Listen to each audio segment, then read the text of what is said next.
আমরা যদি আইয়ামে জাহিলিয়াতের ইতিহাসের দিকে আমরা তাকাই, তাহলে আমরা দেখব যে মানুষ মানুষকে হত্যা করেছিল, কিন্তু হত্যা করার পর তার লাশের উপরে নৃত্য করার ইতিহাস আওয়ামী লীগের মতো নরপশু বর্বররা 2006 সালের 28 অক্টোবর করেছিল।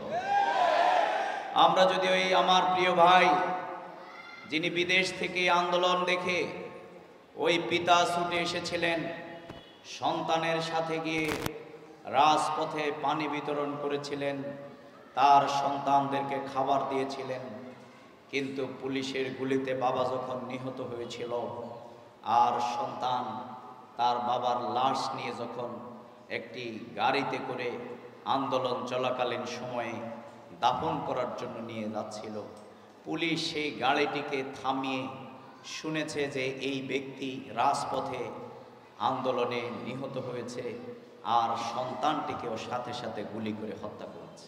আমরা দেখেছিলাম রাজপথে মানুষদেরকে কিভাবে হত্যা করা হয়।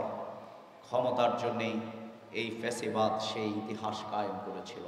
72-74-এ আমাদের জন্ম হয়নি বলে আমরা শুনেছিলাম বাংলাদেশের 30 থেকে 40 হাজার নেতাকর্মীকে আওয়ামী লীগ সেই সময় হত্যা করেছিল। সেই সময় কিন্তু গোটা বাংলাদেশের একটি দুর্ভিক্ষের নগরীতে পরিণত হয়েছিল। সেই সময় কিন্তু সকল পত্রিকাকে বন্ধ করে দেওয়া হয়েছিল। সেই সময়ে কিন্তু বাংলাদেশের আলেম ওলামাদেরকে জুলুম এবং নির্যাতন যিনি চালিয়েছিলেন, বাংলাদেশের স্বাধীন রাষ্ট্রে সবার আগে জনগণের উপরে গুম, খুন, হত্যা, দুর্ভিক্ষ, দুর্নীতি চাপিয়ে দিয়েছিল শেখ মুজিবুর রহমান।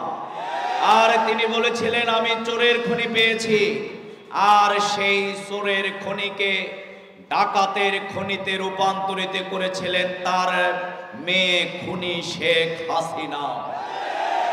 সুতরাং তিনি মানুষকে হত্যা করেছেন ক্ষমতার জন্যে।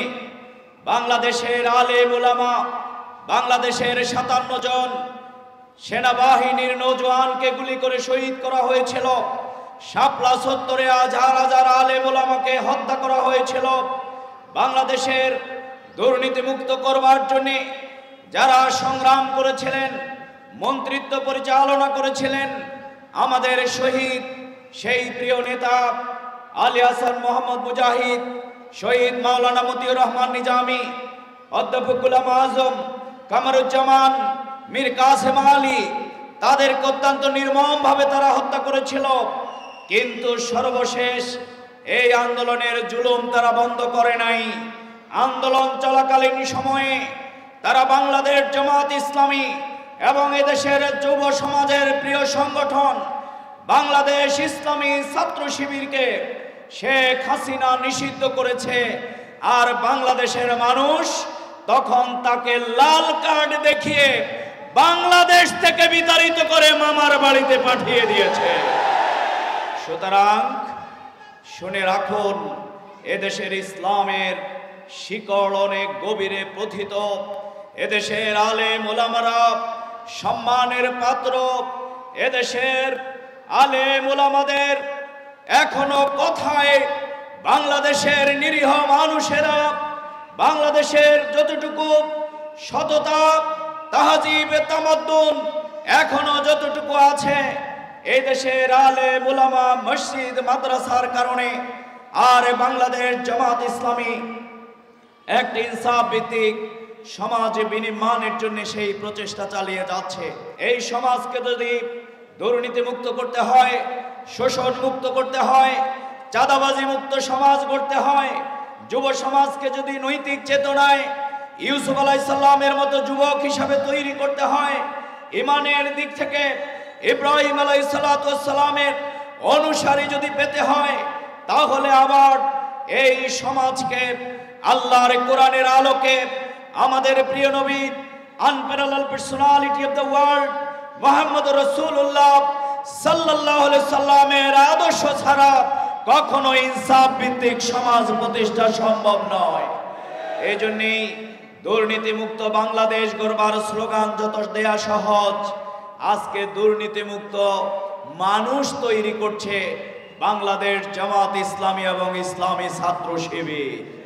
সুতরাং আসুন আগামী দিনের এই বাংলাদেশকে জুলুম, নির্যাতন, শোষণ, বঞ্চনা, মানুষের উপরে মানুষের যে প্রভুত্ব, মানুষের উপরে মানুষের যে আধিপত্য, এর হাত থেকে যদি আমরা মুক্ত করতে চাই, তাহলে আমাদের প্রিয় নবী মুহাম্মদ রাসূলুল্লাহ সাল্লাল্লাহু আলাইহি সাল্লাম যে ইনসাফ কায়েম করেছিলেন, সেই রকম একটি ইনসাফ ভিত্তিক সমাজ আমরা পেতে চাই।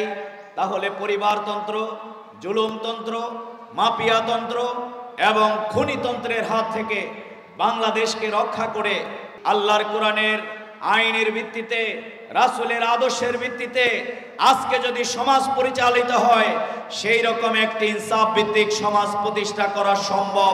কারা কারা বিশ্বাস করেন?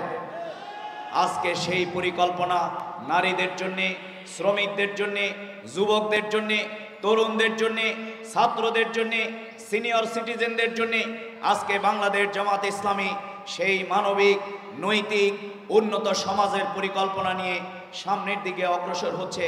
আসুন সেই সমাজ বিনির্মাণের জন্যে আমাদের এই দাওয়াতকে আমাদের উন্নত চরিত্রের মাধ্যমে সকল মানুষের কাছে আমরা ছড়িয়ে দেই। আমরা আমাদের এই দাওয়াতকে প্রতিটি প্রান্তে প্রান্তে, প্রতিটি ঘরে ঘরে আমরা সুমহান কোরআনের আদর্শকে আমরা পৌঁছে দেই। আমাদের উন্নত চরিত্রের মাধ্যমে আমরা এই দাওয়াত মানুষের কাছে পৌঁছানোর পাশাপাশি আমরা মানুষের জন্যে, ক্ষুধার্ত বনি আদমের জন্যে, নির্যাতিত মানুষের জন্যে, আমরা যেরকম শহীদ পরিবার, নির্যাতিত আহত পঙ্গুদের পাশে আমরা মন্দির পাহারা দিয়েছি, আমরা যেখান থেকে আমাদের নির্যাতন চালানো হয়েছিল বিগত দিনে আমিরে জামাতের নির্দেশে আমরা থানা পাহারা দিয়েছিলাম। সুতরাং আগামী দিনে আমরা বলতে চাই, বাংলাদেশ জামাত ইসলামী আমরা যেরকম চাঁদাবাজি করি না, দুর্নীতি করি না, সন্ত্রাস করি না, আগামী দিনের এলাকার মানুষের উপরে সেই কার্যক্রম কেউ পরিচালনা করুক, সেটি আমরা হতে দেব না।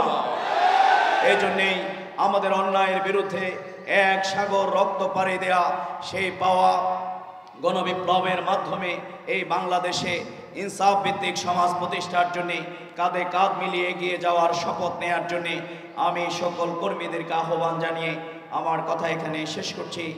আসসালামু আলাইকুম ওয়া রাহমাতুল্লাহি ওয়া বারাকাতুহু।